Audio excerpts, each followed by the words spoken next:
ಚುನಾವಣಾ ಆಯೋಗದ ಎಸ್ಐಆರ್ ಪ್ರಕ್ರಿಯೆ ವಿರೋಧಿಸಿ ಮೇ 30ರಂದು ರಾಜ್ಯಾದ್ಯಂತ ಕರ್ನಾಟಕ ಪ್ರತಿರೋಧ ಚಳುವಳಿ ಆರಂಭವಾಗುತ್ತಿದೆ. ಎಸ್ಐಆರ್ ವಿರೋಧಿ ಜಾತ್ಯತೀತ ಪಕ್ಷಗಳು ಮತ್ತು ಜನಪರ ಸಂಘಟನೆಗಳ ಒಕ್ಕೂಟ ಈ ಬೃಹತ್ ಪ್ರತಿಭಟನೆಗೆ ಕರೆ ನೀಡಿದೆ.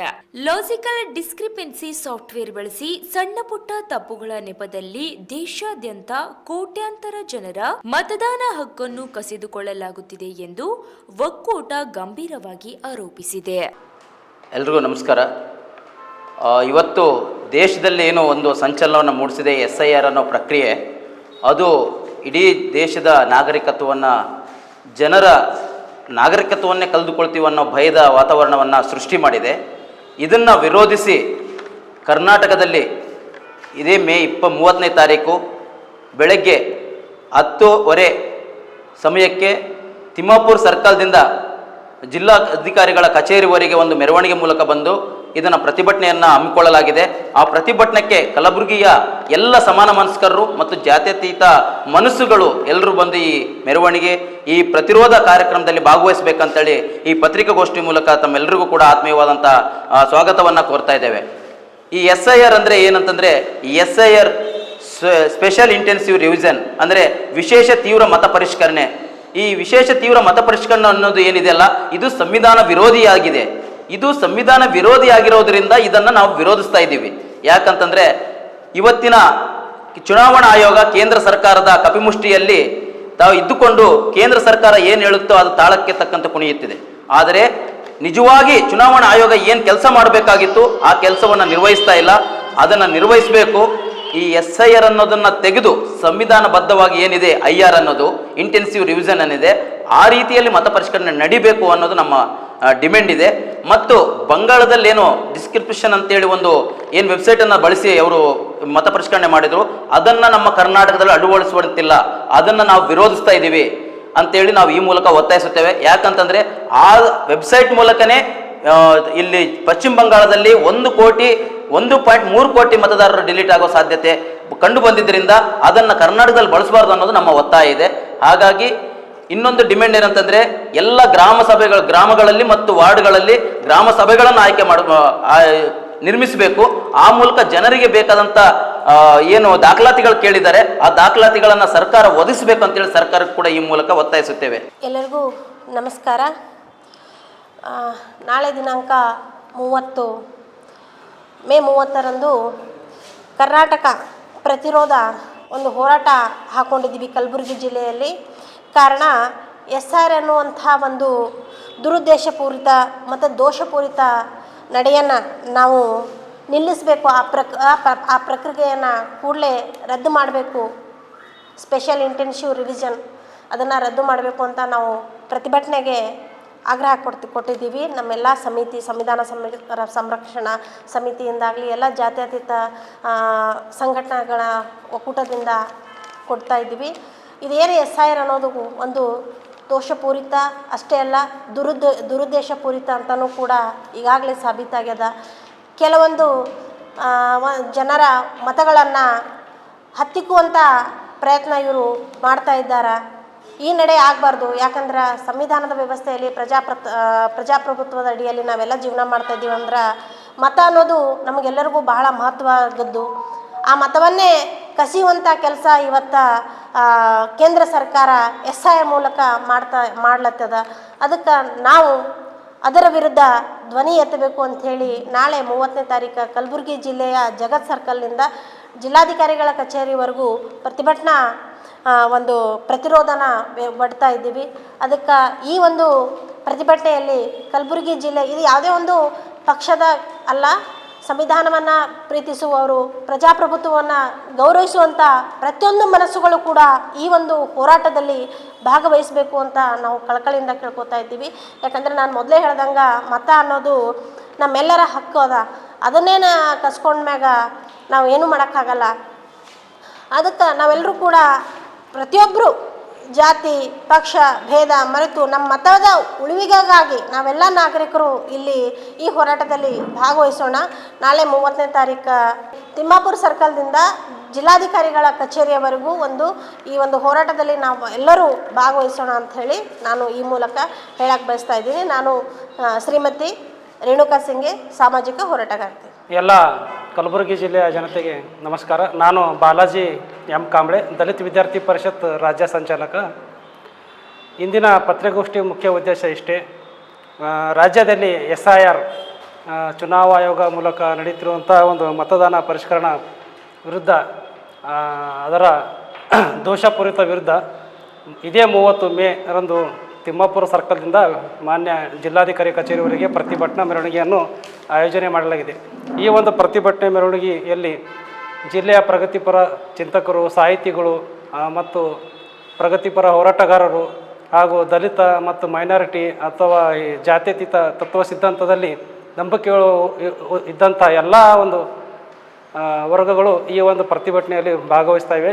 ಕಾರಣ ಇಷ್ಟೇ, ಏನು ದೇಶದಲ್ಲಿ ಇವತ್ತು SIR ಮೂಲಕ ಈ ಮಣ್ಣಿನ ಮಕ್ಕಳಾದಂಥ SC ಇರ್ಬೋದು, ST ಇರ್ಬೋದು, ಅಥವಾ ಹಿಂದುಳಿದ ವರ್ಗ ಇರ್ಬೋದು, OBC ಇರ್ಬೋದು, ಅಥವಾ ಮೈನಾರಿಟಿ ಸಮುದಾಯದಿಂದ ಬಂದಂಥ ಜನರು ಇರ್ಬೋದು.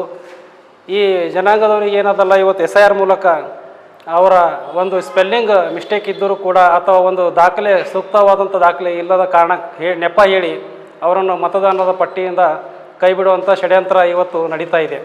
ಈ ಒಂದು ಷಡ್ಯಂತ್ರದ ಕಾರಣದಿಂದಾಗಿ ಇವತ್ತು ಎಲ್ಲೆಲ್ಲಿ SIR ಪ್ರಕ್ರಿಯೆ ನಡೆದಿದೆಯೋ ಅಲ್ಲಿ ಲಕ್ಷಾಂತರ ಜನ ಇವತ್ತು ತಮ್ಮ ಅಮೂಲ್ಯವಾದಂಥ ಮತಾಧಿಕಾರವನ್ನು ಕಳ್ಕೊಂಡಿದ್ದಾರೆ. ಈ ಮತಾಧಿಕಾರ ಇವತ್ತು ನಮಗೆ ಸಿಕ್ಕಿದ್ದು ನಮ್ಮ ಪೂರ್ವಿಕರ ಹೋರಾಟದ ಫಲವಾಗಿ. ಈ ಹೋರಾಟದ ಫಲವಾಗಿ ಸಿಕ್ಕಿರುವಂಥ ಈ ಒಂದು ಮತದ ಅಧಿಕಾರವನ್ನು ಇವತ್ತು ಕುತಂತ್ರದಿಂದ ಕಿತ್ಕೊಳ್ಳುವಂಥ ಏನು ಷಡ್ಯಂತ್ರ ನಡೀತಾ ಇದೆ, ಈ ಷಡ್ಯಂತ್ರವು ನಮ್ಮ ಕರ್ನಾಟಕ ರಾಜ್ಯದಲ್ಲಿ ಈ ಬಸವ ನಾಡಿನಲ್ಲಿ ಮತ್ತು ಈ ಸೂಫಿ ಸಂತರ ನಾಡಿನಲ್ಲಿ ನಡೆಯೋಕ್ಕೂ ನಾವು ಬಿಡೋದಿಲ್ಲ.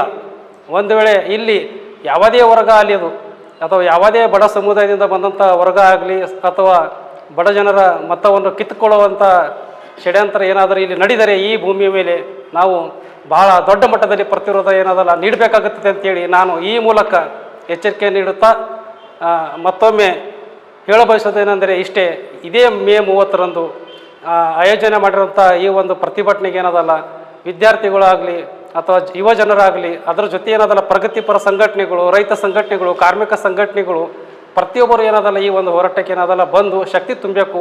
ಈ ನಾಡಿನ ನಮ್ಮ ಪೂರ್ವಿಕರು ಕಟ್ಟಿಕೊಟ್ಟಿರುವಂಥ ಒಂದು ಸಂವಿಧಾನಿಕ ಆಶಯಗಳನ್ನು ನಾವು ಉಳಿಸ್ಕೊಂಡು ಹೋಗಬೇಕಾಗಿದೆ. ಅದು ನಮ್ಮ ಮೇಲೆ ಜವಾಬ್ದಾರಿ ಇದೆ ಅಂತ ಹೇಳುತ್ತಾ ನನ್ನ ಮಾತಿಗೆ ವಿರಾಮ ನೀಡ್ತೀನಿ. ಜೈ ಭೀಮ್, ಜೈ ಭಾರತ್. यहाँ पे सब उपस्थित समाज के सेवक और सब लोगों को मेरा नमस्कार, और डिजिटल माध्यम के जितने पत्रकार हैं, जितने डिजिटल के माध्यम के टीवी चैनल हैं, उनको नमस्कार. 30 तारीख को चलने वाला कर्नाटक प्रतिरोध SIR के बारे में कर्नाटक में आम आदमी पार्टी सेक्रेटरी, हम लोग आम आदमी पार्टी से पूरा उनको समर्थन देंगे. और SIR नथिंग बट CNRC, सबको पता होना चाहिए. 2000 जब मोदी सरकार 2023 में जब CNRC जब कानून लेके आए थे, तब वो सब जितने यहाँ पे प्रगत संगठनें हैं, बहुत सारे इंडिया में जो अच्छे लोग हैं, उन्होंने सब लोगों ने उठ के वो कानून को होल्ड किया, बंद करने लगाया. वही फिर से वही काम करने के लिए फिर 2024 में फिर मोदी सरकार उन्होंने किया है कि इलेक्शन कमीशन के जरिए फिर SIR लागू करने का उन्होंने काम किया है. SIR लागू करने का वही उनका मुख्य कारण क्या है, मतलब जो डिटेंशन सेंटर में उन्होंने किया था कि यहाँ पे जो हमारे लोग बाहर से आए हैं, बांग्लादेश से, पाकिस्तान से, बाहर देश से जो आए हैं, उनको बाहर करने का उन्होंने जो काम किया था CNRC में, आज वही काम SIR के जरिए किया जाएगा. तो ये बहुत काला कानून है देश के लिए. और ये समझना चाहिए कि केवल ये पक्ष जितने पार्टी है यहाँ पे और जितने संघ है, संस्था है, उनका केवल ये प्रतिरोध नहीं बनना चाहिए. आम आदमी जितने लोग हैं, लोग जो दुकान में काम करते हैं, ऑटो चलाते हैं, बस चलाते हैं, वैसे लोगों का ये वो लोगों को उनका वोट कट करके उनको डिटेंशन सेंटर भेजा जाएगा, ये उनका मुख्य कारण बीजेपी का ये एजेंडा है। तो हम लोग ये जो 30 तारीख को चलने वाला है गुलबर्गे से मैं गुजारिश करता हूं, मैं रिक्वेस्ट करता हूं सब लोगों से कि ये जो चलने वाला 30 तारीख को प्रतिरोध एसआईआर के बारे में, ताकि आपका वोट ना डिलीट होए, और उसके अंदर ये एसआईआर जो लागू कर रहे हैं इसमें ऐड होना चाहिए, ये एसआईआर होना चाहिए। 2003 में जो एसआईआर हुआ था उसमें लोगों का नाम ऐड हुआ था, कि फिर से जो वहां पे ऐड नहीं हुआ ये एसआईआर में ऐड होना चाहिए, ये कानून बनना चाहिए देश में। लेकिन उल्टा चल रहा है कि यहाँ पे डिलीट किया जाएगा। जितने वोट यहाँ लगभग आपको पता होना चाहिए कि 6.5 करोड़ डिलीट हो चुके हैं नाम 13 राज्यों में। तो ये हमारा चौथा राज्य फिर से एसआईआर करने जा रहा है। इलेक्शन कमीशन के जरिए जो बीजेपी गवर्नमेंट है ये काम कर रहा है। तो यहाँ पे सब जितने हैं आम लोगों से लेके ऊपर तक उनको सबको रोड पे आना चाहिए, और उनकी जरूरत है। ये केवल छोटे जितने पक्ष है पार्टी है उनका ही प्रतिरोध नहीं बनना चाहिए। मीडियम जितने मीडिया के लोग हैं, चौथा स्तंभ है, उनका भी कर्तव्य है कि वो लोग उनसे क्वेश्चन करें और रोड पे आए, और लोगों को भी आप कहिए कि ये प्रतिरोध में भाग लेने के लिए। तो मैं कहना चाहता हूं कि ಇದು ಕೇವಲ ಪ್ರಗತಿಪರ ಸಂಘಟನೆಗಳ ಜಾತ್ಯತೀತ ಪಕ್ಷಗಳ ಕೇವಲ ಹೋರಾಟ ಆಗಬಾರದು, ಇದು ಜನಸಾಮಾನ್ಯರ ಹೋರಾಟ ಆಗಬೇಕು। ಜನಸಾಮಾನ್ಯರ ರೋಡಿನ ಮ್ಯಾಗ ಬರತನ ಇದು ಕಾನೂನು ಮುಚ್ಚ ಹೋಗಲ್ಲ। ಅದಕ್ಕೆ ಪ್ರತಿ ಹಳ್ಳಿನಿಂದ ಊರಿನಿಂದ ಮನೆಯಿಂದ ಹೊರಗೆ ಬರಬೇಕಂತೂ ಈ ಹೋರಾಟದಲ್ಲಿ ಭಾಗವಾಗಬೇಕು ಅಂತ ನಾನು ವಿನಂತಿ ಮಾಡಿಕೊಳ್ಳುತ್ತೇನೆ। ಜೈ ಹಿಂದ್, ಜೈ ಭಾರತ್, ಜೈ ಕರ್ನಾಟಕ, ಜೈ ಕಲಬುರ್ಗಿ ಅಂತ ಹೇಳುವ 2 ಮಾತು ಮುಗಿಸ್ತೀನಿ। ನನ್ನ ಹೆಸರು ಶೇಖರ್ ಸಿಂಗ್, ಆಮ್ ಆದ್ಮಿ ಪಕ್ಷ संगठन ಕಾರ್ಯದರ್ಶಿ कलबुर्गी। आज तमाम हम संगठनें, तंजीम, पार्टी सब मिलकर के यहाँ पर जो प्रेस मीट करने के क्या मकसद है, वो ये है कि आने वाली 30 मई को यानी बरोज़ हफ्ता एक जो एसआईआर का कर्नाटक में शुरू होने को जा रहा है, उसके अंदर क्या क्या कमी है, क्या क्या तकलीफ़ें हैं और उसके अंदर क्या क्या होना चाहिए, इस बात को लेकर के हमने हुकूमत से ये डिमांड कर रहे हैं, मुतालबा कर रहे हैं कि आप इन चीज़ों के ऊपर आप है ये इन चीज़ों को हटा करके इन चीज़ों के साथ ये एसआईआर कराइए। उसमें सभी का भलाई है, सबके लिए हक मिलने वाला है, तमाम लोगों को हक मिलने वाला है। इस तरह से हमने एक डिमांड के साथ एक एहतजाजन यानी आने वाले हफ्ते को 30 तारीख को हमने एक एहतजाज रखा है। वो एहतजाज इसलिए रखा है कि आप जो एसआईआर कराने जा रहे हैं वो एसआईआर मत कराइए, आईआर कराइए। उसमें जो चीज़ें कमी है उसके अंदर उसको करेक्शन करते हुए, जैसा कि मिसाल के तौर पे मैं आपको बताऊं कि अगर किसी के नाम में कुछ स्पेलिंग का भी अगर फॉल्ट है तो उसको जो है ना डाउट में डाला जा रहा है, उसका नाम डिलीट किया जा रहा है, उसको परेशान किया जा रहा है। किसी का स्पेलिंग मिस्टेक है, किसी के डेट ऑफ बर्थ मिस्टेक है, किसी के क्या क्या चीज़ें मिस्टेक है। हम ये चाहते हैं कि हुकूमत यानी पंचायत में और वार्ड में एक कंप्यूटर को तैनात करके उसकी तैयारी करें। वो क्या क्या तकलीफें आने वाली है, क्या क्या रुकावटें आने वाली है, पहले उसका जो है ना डाटा रेडी करके बाद में जब आप एसआईआर कराइए।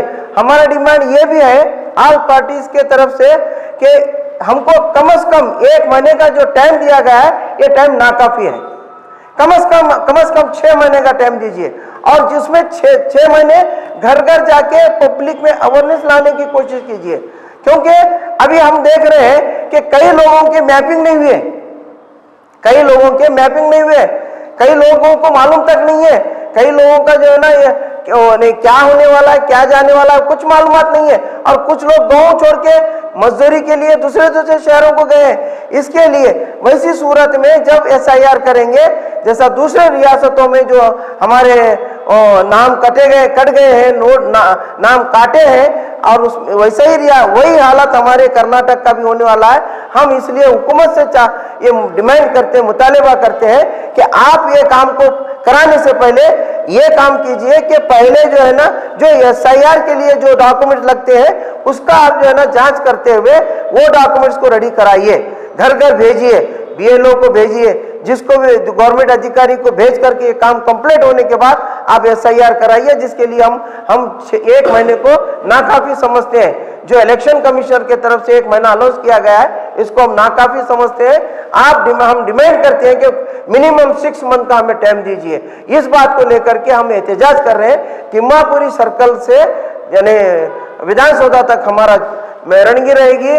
मैं तमाम तालुके के लोगों से, तमाम लोगों से ये गुजारिश करता हूं कि आप उस दिन ज्यादा से ज्यादा तादाद में उस एहतजाज में शामिल हुई है। ये मत समझिए कि ये ऐसे क्या होने वाला है, क्या होगा, क्या जाएगा, इस तरह के लापरवाही वाली बात करके बाद में रोते बैठने से अच्छा है आज एक आवाज उठ रही है, उसका आवाज के साथ दीजिए, हमारे साथ आकर के हमारे कंधों से कंधे मिल करके हम हुकूमत पे प्रेशर बनाएंगे, डिमांड करेंगे कि आप ये काम जो है ना पहले ये कराते हुए बाद में SIR का काम कराइए। इस बात को लेकर के फिर एक बार मैं अपील करता हूँ तमाम अवाम से कि उस दिन ज्यादा से ज्यादा बरोज हफ्ता सुबह 10:30 बजे तिम्मापुरी सर्कल पे जमा होकर के इत्तेहाद का मुजाहरा कीजिए।